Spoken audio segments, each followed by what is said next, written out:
وبركاته. إن الحمد لله نحمده ونستعينه ونستغفره ونؤمن به ونتوكل عليه ونعوذ بالله من شرور أنفسنا ومن سيئات أعمالنا. من يهده الله فلا مضل له ومن يضلله فلا هادي له. ونشهد أن لا إله إلا الله وحده لا شريك له. ونشهد أن سيدنا ومولانا محمدا عبد الله ورسوله. أما بعد فأعوذ بالله من الشيطان الرجيم. بسم الله الرحمن الرحيم. الذي خلق الموت والحياة ليبلوكم أيكم أحسن عملا. بارك الله لنا ولكم في القرآن العظيم ونفعنا وإياكم بالآيات والذكر الحكيم. আমরা সবাই দরুদ শরীফ পড়ি সাল্লাল্লাহু আলা সাইয়্যিদিনা ওয়া মাওলানা মুহাম্মদ ওয়া আলা আলিহি ওয়া আসহাবিহি ওয়া সাল্লাম।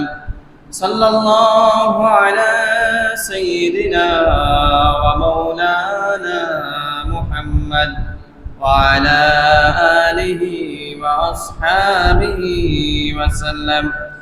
سبحانك لا علم لنا إلا ما علمتنا إنك أنت العليم الحكيم. সম্মানিত হাজিরিন কিরাম, আল্লাহ রাব্বুল আলামিনের দরবারে অসংখ্য অগণিত শুকর জ্ঞাপন করছি, যিনি আমাদেরকে মায়া করে ভালোবেসে অত্যন্ত স্নেহপ্রাণ হয়ে মুক্ত পরিবেশে খোলাহল আবহে সুস্থ শরীরে সুস্থ মননে আমাদেরকে সালাতুল জুমা আদায় লক্ষ্যে মসজিদে আসার বসার তৌফিক দিয়েছেন। এজন্য আমরা সবাই অন্তরের অন্তঃস্থল থেকে শুকর জ্ঞাপন করি। সবাই বলে আলহামদুলিল্লাহ। লক্ষ কোটি দরুদ ও সালাম পেশ করছি মানবতার মুক্তির দূত, সর্বকালের সর্বযুগের সর্বশ্রেষ্ঠ মহামানব বিশ্বনবী মুহাম্মদুর রাসূলুল্লাহ সাল্লাল্লাহু আলাইহি ওয়াসাল্লামের উপর। সম্মানিত হাজিরিন, আমরা জানি আমাদের এই দুনিয়ার জীবন সংকুচিত, সংকীর্ণ। আমাদেরকে হায়াতের সময়গুলো বেঁধে দেওয়া হয়েছে, পাশাপাশি আমাদেরকে কার্যপ্রণালী, কলাকৌশল, দুনিয়া ও আখেরাত উভয় জাহানের উভয় দৃশ্য আমাদেরকে জানানো হয়েছে। দুনিয়ার বাস্তবতা এবং আখেরাতের বাস্তবতা, সেগুলো আল্লাহ তাআলা আমাদেরকে অসংখ্য অগণিত নবী রাসূল এবং অসংখ্য অগণিত কিতাবাদির মাধ্যমে আমাদেরকে জানিয়ে দিয়েছেন। আমরা দুনিয়ার জীবনের উপভোগের পাশাপাশি আমাদেরকে লক্ষ্য রাখতে হবে, লক্ষ্য হতে হবে যে আমরা পরকালেও এই দুনিয়ার জীবনের মধ্য দিয়ে পরকালকে আমাদের পরিশ্রমের জায়গা দুনিয়া এবং পরকালকে আমরা যেন উপভোগের বিষয় হিসাবে দুনিয়ার জীবনটার মাধ্যমে যেন আল্লাহ তাআলার কাছ থেকে আমরা বেছে নিতে পারি। এই দুনিয়ার জীবন আমাদেরকে দেওয়া হয়েছে যাতে আমরা এই দুনিয়াতে আমল করে, এই দুনিয়াতে কাজকর্ম করে যেন আমরা পরকালে সফল কৃতকার্য মানুষদের অন্তর্ভুক্ত হতে পারি। এই দুনিয়ার বাস্তবতা কি?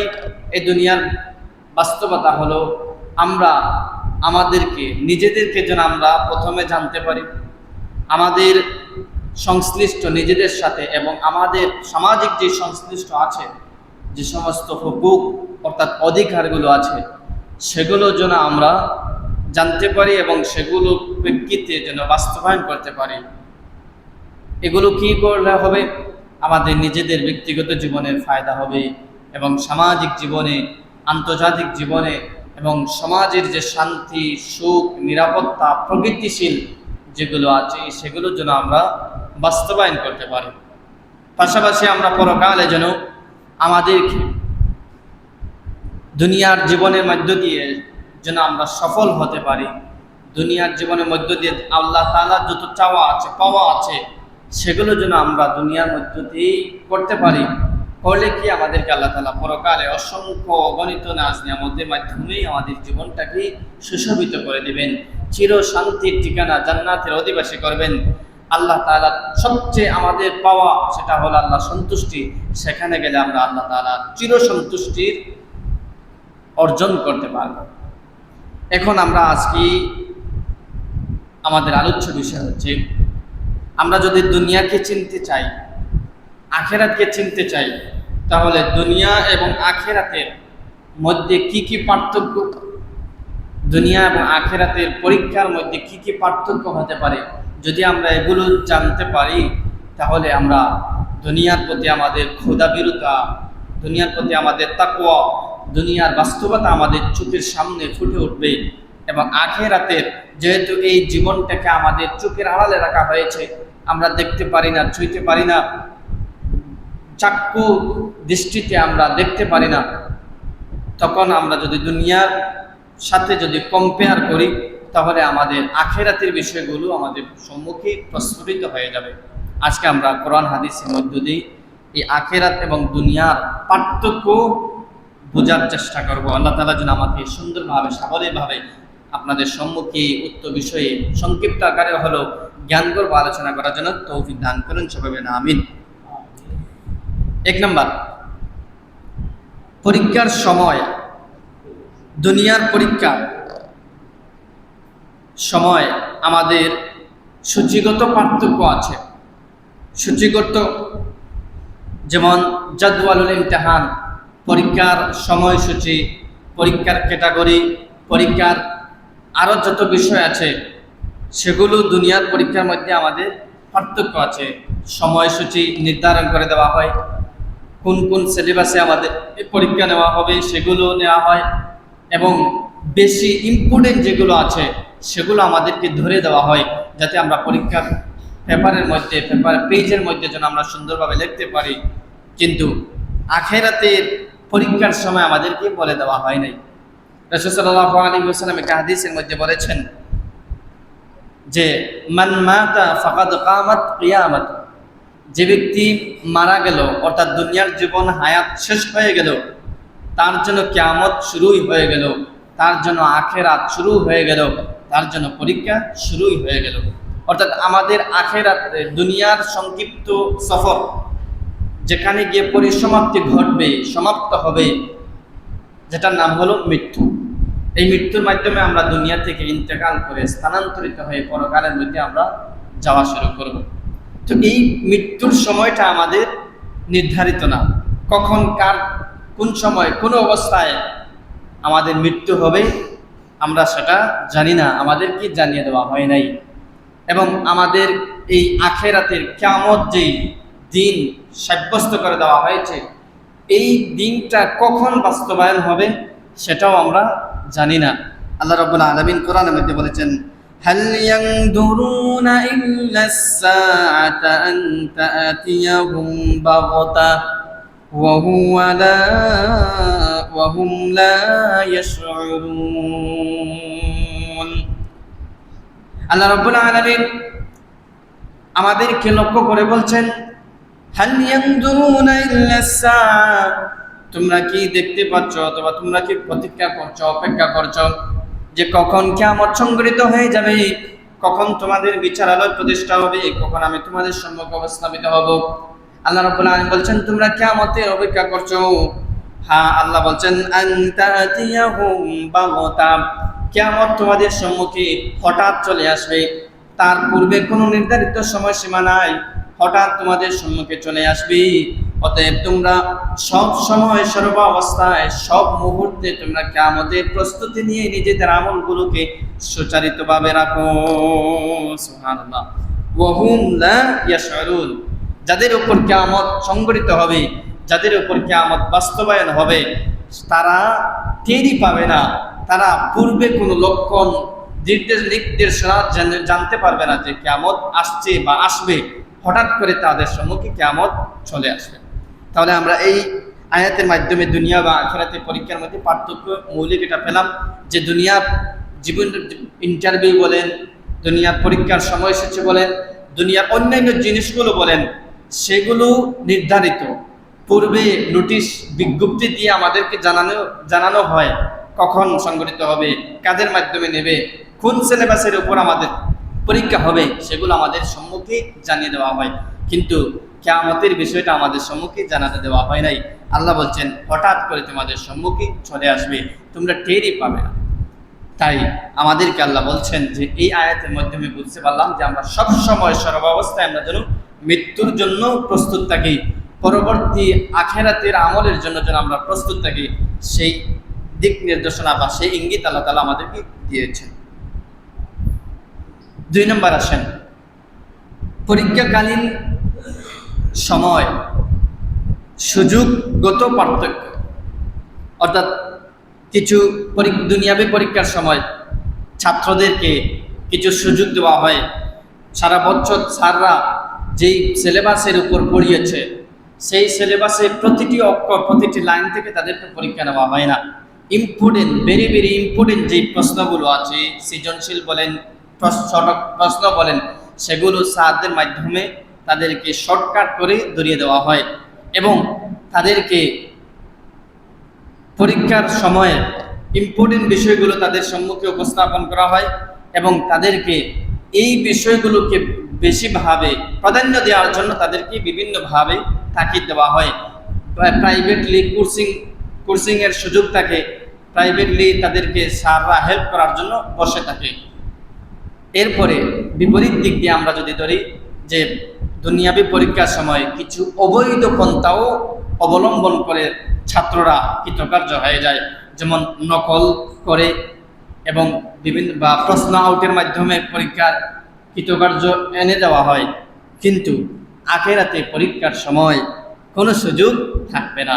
আমার আমল নিয়ে আমি ব্যস্ত থাকবো, আমার আমলের মাধ্যমে আমাকে ফয়সালা এনে দেবে যে আমি জান্নাতি না জাহান্নামী। এরপরে পরীক্ষার ক্ষেত্রে দুনিয়ার পরীক্ষার মধ্যে আমাদেরকে সুযোগগত পার্থক্য এগুলো থাকবে না। আমাদের জীবনে প্রতিটি সেকেন্ডের হিসাব আল্লাহ তাআলা আমাদের নেবেন, প্রতিটি সেকেন্ডের পরীক্ষা আমাদের দেয়া লাগবে। আল্লাহ রাব্বুল আলামিন বলছেন ইয়াউমাইদিন তুরাদুনা লা তাখফা মিনকুম খাফিয়া। কিয়ামতের দিন যখন সমস্ত মানুষদেরকে আল্লাহ তাআলা উপস্থিত করবেন, সমস্ত মানুষদেরকে যখন একত্রিত করবেন, তখন প্রতিটি মানুষের আমল নামা আল্লাহ তাআলা সম্মুখে উপস্থাপন করবেন। একই আমল, আমাদের আমল, নিজেদের আমল আমরা নিজেরাই দেখতে পারবো। তখন তাদের মানুষের সম্মুখে আমরা যে আমলগুলো করেছি সেগুলো আমল নামায় লেখা থাকবে। মানুষের অন্তরালে, গোপনে, আড়ালে, আবদালে, দরজা বন্ধ করে পানির নিচে গিয়ে যতভাবে আমরা গোপন আমল করি না কেন সেগুলো আল্লাহ তাআলা আমাদের আমলগুলো উপস্থাপন করবেন। যদি আমাদের আমল নামাগুলো ভালো অবস্থায় যায়, রাত্রে তাহাজ্জুদ পড়ি, রাত্রে জিকির আজকার করি, তাহলে আমাদের আমল নামা ভালো হবে, সেদিন আমরা আনন্দিত প্রস্ফুটিত হব। আর যদি রাত্রে দিবালোকে মানুষের সম্মুখে অথবা রাত্রে আমরা যদি দরজা বন্ধ করে পৃথিবীর কোনো মানুষ দেখে না, এই অবস্থায় যদি আমরা গুনাহ করি, তাহলে সেই গুনাহটাও আমাদের আমলনামার মধ্যে প্রস্ফুটিত হয়ে যাবে। ফেরেশতারা আমাদের আমলনামাগুলো তারা সংরক্ষণ করে আল্লাহ তাআলার সম্মুখে কিয়ামতের দিন তারা উপস্থাপন করবে। সুবহানাল্লাহ। তাহলে আমরা দুনিয়াবী পরীক্ষার সুযোগ সুবিধা থাকে, কিন্তু আখিরাতে কোনো সুযোগ সুবিধা নাই। আমরা যে সময়গুলো বের করছি, এই সময়গুলো এক সময় কিয়ামতের দিন আমাদের সম্মুখে হয়তো পক্ষে দাঁড়াবে অথবা বিপক্ষে দাঁড়াবে। যদি আমরা ভালো কাজ করি, নেক আমল করি, তাহলে আমাদের পক্ষে দাঁড়াবে, সাক্ষী দেবে, আমাদের আমল নামার থেকে গুনাহ মাফের জন্য আল্লাহ তাআলার কাছে সুপারিশ করবে। আর যদি আমরা গুনাহের মধ্য দিয়ে কাটাই, হারাম, জুলুম, জাহেলিয়াত, বেইনসাফ, অন্যায়, অনাচার, অত্যাচারের মধ্য দিয়ে আমরা কাটাই, তাহলে এই কাজগুলো আমাদের বিপক্ষে সাক্ষী দেবে এবং জাহান্নামে নিয়ে যাওয়ার জন্য এই আমলনামাগুলো আমাদের বিপক্ষে হয়ে দাঁড়াবে। সেজন্য আমরা এই সময়গুলোকে আমাদের দায়িত্বমুক্ত থাকবো। দায়িত্বমুক্ত কি? মানুষের উপর জুলুম করব না, মানুষের উপর অত্যাচার করব না, খারাপ ভাষায় মানুষের সাথে কথা বলবো না, মানুষের সাথে খারাপ লেনদেন করব না, ওয়াদা খেলাফ করব না। পাশাপাশি আমরা নেক আমলের মধ্য দিয়ে যেন আমরা এই দুনিয়ার জীবনটা কাটাই। সেই অবস্থায় যদি আমরা কাটাতে পারি, তাহলে যেদিন আমাদের আমলনামাগুলো উন্মোচিত হবে, যেদিন আমাদের আমলনামা আল্লাহর সম্মুখে উপস্থাপিত হবে, সেদিন আমরা নিরাশ হব না, সেদিন আমরা আল্লাহর সম্মুখে কখনো নারাজি অবস্থায় দাঁড়াবো না, আল্লাহ আমাদের উপর নারাজ হবে না। কোরআন শরীফের বিভিন্ন আয়াতে গুনাহগাররা ওই সময় কি করবে, পাশাপাশি নেককাররা ওই সময় তাদের আমলনামা দেখে কি করবে, আল্লাহ তাআলা বলে দিয়েছেন। সূরা কাহাফের মধ্যে একটা আয়াত রয়েছে,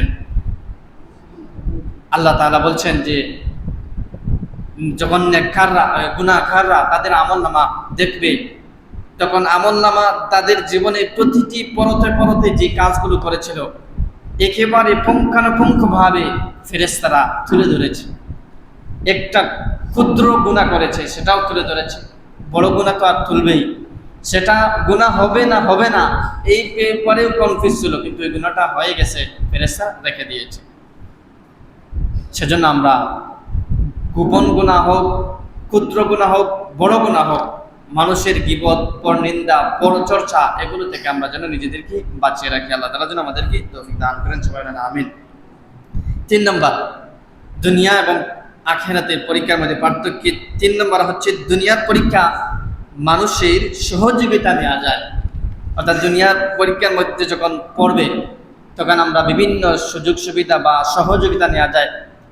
পরীক্ষার নির্ধারিত সময়সূচি অনুযায়ী পূর্বের 2 মাস অথবা 2.5 মাস আগ থেকে আমরা প্রাইভেটলি কোচিং করে আমাদের পরিবার পরিজন গার্ডিয়ান যারা আছে তারা বিভিন্ন প্রাইভেট কোচিংয়ে ভর্তি করে দেয়। এখান থেকে যেই ইম্পর্টেন্ট বিষয়গুলো আছে স্যাররা আমাদেরকে সলভ করে দেয়, এবং প্রাইভেটলি আমরা নোট করে করে এই পরীক্ষার মধ্যে আমরা উত্তীর্ণ সহজে হয়ে যাই। আমাদেরকে বিভিন্নভাবে সাহায্য করে দেওয়া হয়, এবং পরীক্ষার হলের মধ্যে যদি আমরা কোনো প্রশ্ন না বুঝি তাহলে আমাদেরকে স্যাররা প্রশ্ন বুঝিয়ে দেয়, উস্তাদরা প্রশ্ন বুঝিয়ে দেয়, তো আমাদেরকে লেখার ক্ষেত্রে আমাদের সাহায্য হয়। এরপরে পাশে যদি আমরা লিখতে না পারি তাহলে পাশের বন্ধু অথবা সহপাঠীকে জিজ্ঞেস করলে সে বলে দেয়, কিন্তু পরকালের মধ্যে আমাদেরকে কোনো রকমের সহযোগিতা নেওয়ার কোনো সুযোগ থাকবে না। আল্লাহ বলছেন ফাইদা জাআতিস সাফা ইয়াওমা ইয়াফিরুল মারউ মিন আখিহি ওয়া উম্মিহি ওয়া আবিহি ওয়া সাহিবাতিহি ওয়া বানিহি। আল্লাহ রাব্বুল আলামিন সূরা আবাসার মধ্যে বলেছেন, কিয়ামত যখন সংঘটিত হয়ে যাবে, অর্থাৎ ইসরাফিলের ফুর মাধ্যমে যখন কিয়ামত আল্লাহ তাআলা সংঘটিত করে দেবেন, সমস্ত মানুষ যখন যারা জীবিত ছিল তারা যখন কিয়ামতের দিকে দৌড়াবে, আল্লাহ তাআলার বিচারের দিকে দৌড়াবে, গুনাহগাররা লজ্জানত অবস্থায় আল্লাহ তাআলার কাছে পালাবে, আর সওয়াব নেককাররা যারা তারা আল্লাহ তাআলার কাছে আনন্দ প্রফুল্ল অনুযায়ী তারা দুনিয়ার মধ্যে আল্লাহ তাআলার কাছে উপস্থিত হবে। তখন দেখা যাবে দুনিয়ার বাস্তবতা এবং আখিরাতের বাস্তবতা। দুনিয়ার মধ্যে যখন আমরা কোনো বিপদে পড়ে যাই, তখন আমার বিপদে পাশে আসার জন্য আমার মা বাবারা, ভাই বোনেরা তখন আমাদেরকে সাহায্য করে। বিপদে যখন পড়ে যায় তখন আমাদেরকে সম্পদ সব বিক্রি করে আমাদেরকে সাহায্য করে। দুনিয়ার মধ্যে যদি আমরা কোনো চিৎকার করি তাহলে সেই চিৎকারের জবাব দেওয়ার জন্য আমাদের আত্মীয় স্বজনরা দাঁড়িয়ে যায়। আর্থিকভাবে যদি আমরা কোনো সংকটে পড়ে যাই তখন আমরা হাত পাতলেই অন্য মানুষের কাছ থেকে আমরা আর্থিক সহযোগিতা পেয়ে যাই। কিন্তু কিয়ামতের দিন দেখা যাবে যেই মার সাথে আমার এত বেশি সম্পর্ক, মা আমাকে ছাড়া খায় না, এত ভালোবাসা সন্তানের জন্য, আমার বাবা আমার অনুপস্থিতি লক্ষ্য করলে সে অনেকটা কষ্ট পায়। সেই অনুভব যদি করি, আমার ভাইদের সাথে এত সুন্দর সম্পর্ক, আমার স্ত্রীর সাথে এত সুন্দর সম্পর্ক, সন্তানদের সাথে এত সম্পর্ক, এই মার জন্য, এই বাবার জন্য, এই পরিবার পরিজনের জন্য আমরা অনেক কষ্ট করি, পরিশ্রম করি। কিন্তু পরকালে দেখা যাবে যখন কিয়ামত সংঘটিত হয়ে যাবে তখন আল্লাহ তাআলা বলছেন, ইয়াউমা ইয়াফিরুল মারউ মিন আখিহি, আমার কাছ থেকে আমার ভাই তার নেক আমল আমি চাইবো, সেই ভয়ে আমার কাছ থেকে সে পলায়ন করবে। ইয়াউমাইয়া ফিরুল মারউ মিন আখিহি ওয়া উম্মিহি ওয়া আবিহি, ব্যক্তি তার মার থেকে পলায়ন করবে, ব্যক্তি তার বাবার কাছ থেকে পলায়ন করবে। ওয়া উম্মিহি ওয়া আবিহি ওয়া সাহিবাতিহি ওয়া বানিহি, তার পরিবার, সাথী, সঙ্গী, সন্তান যা আছে আর নিকটাত্মীয়, দূরাত্মীয়, পরিচিত অপরিচিত সবাই তাদের কাছে পলায়ন করবে। লিকুল্লি ইমরিইম মিনহুম ইয়াউমাইযিন শাআনুন ইউগনি, কারণ আল্লাহ তাআলা বলে দিয়েছেন ওই দিন এমন পরিস্থিতি হবে, এমন পরিস্থিতির শিকার হবে মানুষ যে তার সে নিজেকে নিয়েই ব্যস্ত থাকবে, সে কিভাবে আল্লাহ তাআলার কাছে জবাব দিবে, সেই দিনটায় সে চিন্তায়, টেনশনে, পেরেশানি, সে তার সমস্ত দুনিয়া সম্পর্ক ভুলে যাবে। তো কিয়ামতের দিন আমাদের এমন অবস্থা হবে যে নিজের মাকেও চিনবে না, পলায়ন করবে, বাবাকেও চিনবে না, পলায়ন করবে, ভাই, বন্ধু, আত্মীয় স্বজন, দূরবর্তী, নিকটবর্তী সমস্ত মানুষদেরকে তারা পলায়ন করবে। কেন? যে আমার কাছ থেকে একটু হলেও যদি সওয়াব চেয়ে নেয়, আমার কাছ থেকে যদি একটু হলে গুনার পাপী সঙ্গী আমার জন্য দেয়, অথবা দুনিয়ার কোনো অধিকার আমার কাছে চেয়ে নেয়, এই ভয়ে তারা তার ভাই থেকে, মা থেকে, বাবা থেকে সে পলায়ন করবে। এমন একটা পরিস্থিতি কিয়ামতের দিন হবে। তো আমরা পার্থক্য পেলাম যে দুনিয়ার মধ্যে বিপদে পড়লে, সংকটে পড়লে আমরা সাহায্য সহযোগিতার জন্য অনেক মানুষকে পাই, পরিবার পরিজন আমাদের সম্মুখে আসে, কিন্তু পরকালে আমাদের কোনো সহযোগিতা যাবে না। একমাত্র চিরসঙ্গী, চির বন্ধু হবে আমাদের আমলগুলো। যদি আমরা নেক আমল করি তাহলে এই আমলগুলোর মাধ্যমে আমরা আল্লাহ তাআলার কাছে কৃতকার্যদের অন্তর্ভুক্ত হব, নতুবা দুনিয়ার কোনো সম্পর্ক দিয়ে আমাদেরকে কোনো উদ্ধার করা যাবে। এরপর আব্দুল্লাহ ইবনে আব্বাস তিনি বলেন, ক্বালা ইবনে আব্দুল আব্বাস ইয়ারিফু বা'দুহুম বা'দান ওয়া ইউফারিকুনা বাইনাহুম সুম্মা ইউফারিকুনা সুম্মা ইয়াফিরুনা বা'দুহুম মিন বা'দ। আব্দুল্লাহ ইবনে আব্বাস বলছেন কিয়ামতের দিন ব্যক্তি তার বাবাকে চিনবে, মাকে চিনবে, ভাই বন্ধুকে চিনবে, কিন্তু ওই চিনার পরেও সে পলায়ন করবে। কারণ কি? এই চিনলে তার মা যদি তার কাছে একটু সওয়াব চেয়ে নেয়, অথবা তার মার অধিকার যদি চেয়ে নেয়, অথবা তাকে এই বিপদে সংকট সময়ে সাহায্য করার কথা যদি বলে, তাহলে সে বিপদে পড়ে যাবে, এই বয়সে পলায়ন করবে। এখন চিন্তা করেন, একটু ভাবেন, এমন একটা পরিবেশ যেটা আমাদের সম্মুখেই আমাদের মধ্যে আছে, বা এমন একটা পরিবেশ তৈরি হবে যেখানে আমাদের পরিবারের কোনো বন্ডিং, সম্পর্ক স্থাপনা, এগুলো কিছুই আমাদের কাজে আসবে। দুনিয়ার মধ্যে এখন আমরা যদি দেখি কিয়ামতের একেবারেই পরিপূর্ণ অবস্থা।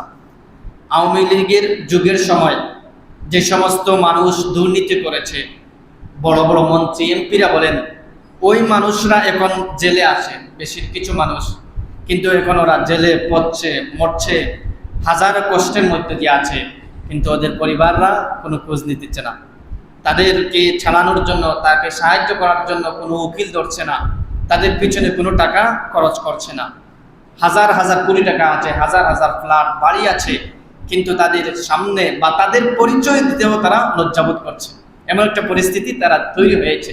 ঠিক তেমনিভাবে একটু আমরা ভাবি, পরকালে যখন আমরা গুনাহগার হিসাবে উপস্থাপন হব বা কিয়ামতের দিন আসবে, তখন আমাদের কেউ পরিবার ওই বর্তমান অবস্থার মতোই হবে, কেউ আমাকে তাদের সঙ্গী হিসাবে নিতে চাইবে না, আমাদেরকে সবাই দূরে দূরে ঠেলে দেবে।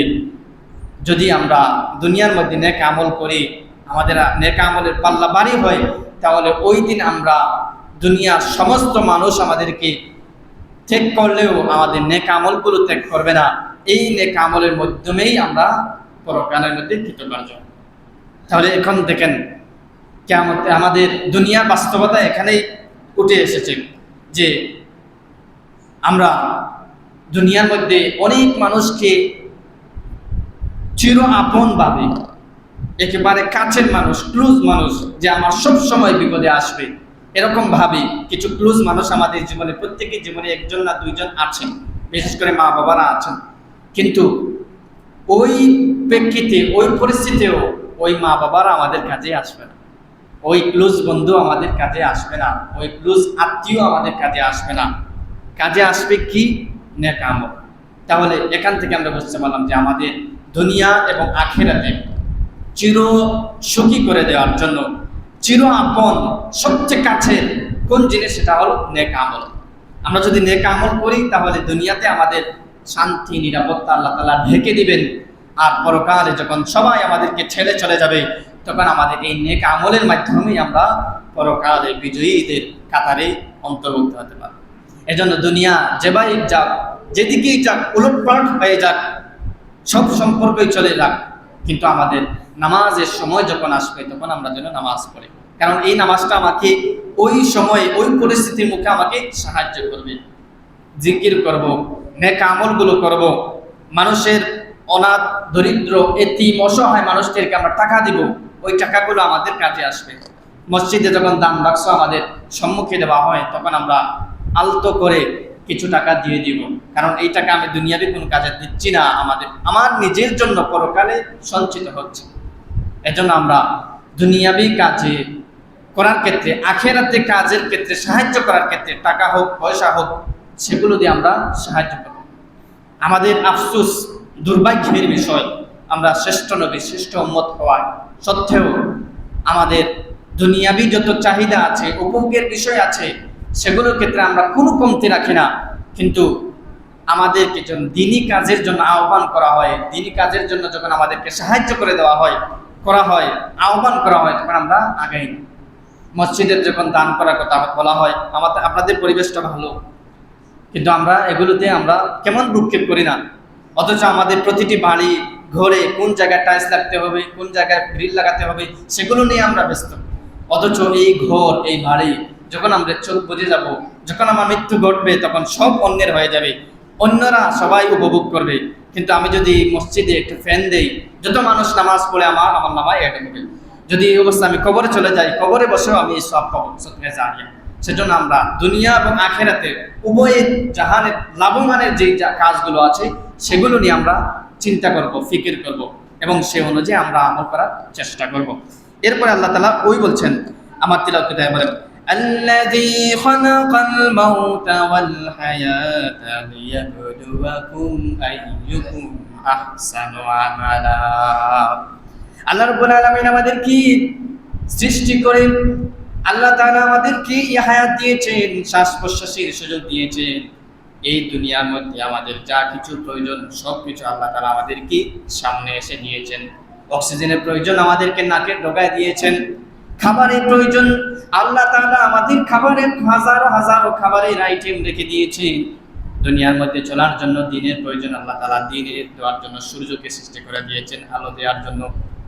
রাত্রির জন্য আরাম আয়েশের জন্য আমাদের কি অন্ধকার করে দিয়েছেন, যাতে কোনো মানুষের সারা শব্দ না পেয়ে আরামে যেন আমরা শান্তিতে ঘুমাতে পারি।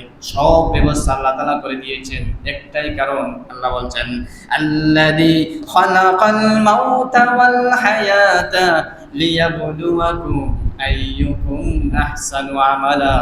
মানুষরা তোমাদেরকে এবং তোমাদের জন্য যা কিছু সৃষ্টি করে দিয়েছি সব কিছু তোমাদেরকে এমনি ছেড়ে দিলাম, আর আমি এটাই জানার জন্য, এটাই বোঝার জন্য আমি তোমাদেরকে এই সব কিছু দিয়েছি, কি লিয়াবলুয়াকুম আইয়ুকুম আহসানু আমালা। এই দুনিয়ার মধ্যে হাজারো হাজারো মানুষ আছে, সবাইকে লক্ষ্য করে আমার দিনের দিকে তোমাদেরকে আহ্বান করা হবে। মসজিদে মুয়াজ্জিন হাইয়া আলাস সালাহ, হাইয়া আলাল ফালাহ বলবে, নামাজের জন্য আসো, কল্যাণের জন্য আসো। কিন্তু কয়জন মানুষ আসো, আমি এটা পরীক্ষা করতে চাই। কয়জন নামাজ পড়ো, আমি এটা পরীক্ষা করতে চাই। আমার সমাজের মধ্যে পরিচালনার জন্য হালাল জিনিস রেখে দিয়েছি, আমি কোরআন হাদিসের মাধ্যমে স্পষ্ট করে দিয়েছি। হালাল জিনিস আছে, হারাম জিনিস আছে, সেগুলো স্পষ্ট করে দিয়েছি। কিন্তু কয়জন মানুষ হালাল খায়, আমি সেটা